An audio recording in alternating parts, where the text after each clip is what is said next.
পূজা উদযাপন ফন্ডের পক্ষ থেকে আমরা লক্ষ্মীনারায়ণ মন্দির পর্যবেক্ষণ করতে আসি। এসে যা দেখলাম বা যা শুনলাম, লক্ষ্মীনারায়ণের নামে নারায়ণগঞ্জ শহরে একটা জায়গা আছে লক্ষ্মীনারায়ণ, সেই মন্দিরটা আজকে অবহেলিত এবং কিছু লোকের কাছে জিম্মি। যা আমাদের হিন্দু ধর্মে একটা আছে, প্রচলিত নিয়ম আছে যে সন্ধ্যার পরে, সন্ধ্যা এবং সকালে দুপুরে আমাদের একটা আরতি হয় মন্দিরে, বা একটা সন্ধ্যা দেখানো হয়, মন্দিরের পূজা অর্চনা করা হয়।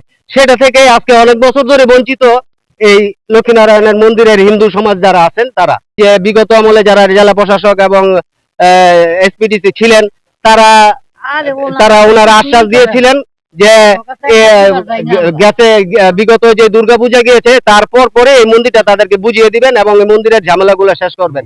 দুর্ভাগ্যক্রমে এখনো এই মন্দিরের ঝামেলা এখনো শেষ হয়নি এবং তারা এটা আমাদের হিন্দু সম্প্রদায়ের ভাইদের কাছে বুঝিয়ে দিতে সক্ষম হয়নি। এটা আমাদের খুবই দুঃখজনক একটি ব্যাপার এবং লজ্জাজনক একটি ব্যাপার। আমাদের ভারপ্রাপ্ত চেয়ারম্যান তারেক রহমান বারে বলেছেন যে জনগণের পাশে দাঁড়ান, জনগণের মনের কথা বুঝেন, জনগণ কি চায় সেটা করেন।